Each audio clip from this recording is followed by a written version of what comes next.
Secretary Kim ang binigyang buhay ni Kim Chu sa huli niyang serye na What's Wrong with Secretary Kim.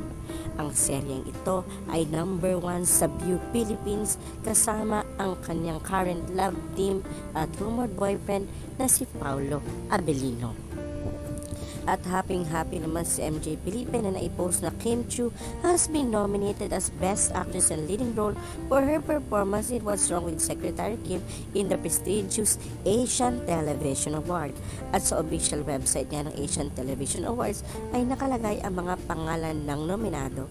At sa kategoryang Best Actress in a Leading Role, nadyan ang pangalan ni Kim Chu at ang serye na What's Wrong with Secretary Kim kasama pa ang 7 nominado.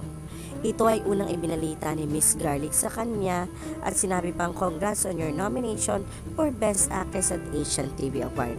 Nag-reply naman si Kim na hi Miss G, OMG, for real, totoo ba to? Hindi pa makapaniwala si Kim Chu pero sa huli ay naniwala nang makita ang formal na announcement. Sa post ni Kim, as I was composing my post, I saw the news online about Asian TV Awards and confirmed it to our head of the BU Philippines, Miss Garlic. If this is true, hala, nakakaiyak naman to. Di ko alam kung naiyak ako sa antok or nakaka-overwhelm mga pangyayari. Lord, thank you. Sobrang thank you. Sir Deo, thank you.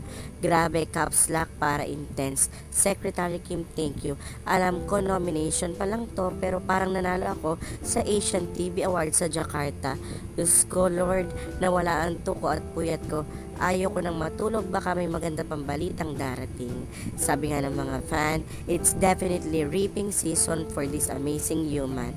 All your hard work is paying off big time. Keep shining, Kim Chu. Well, nakaka-proud dahil mas kinikilala na si Kim Chu sa Asian scene.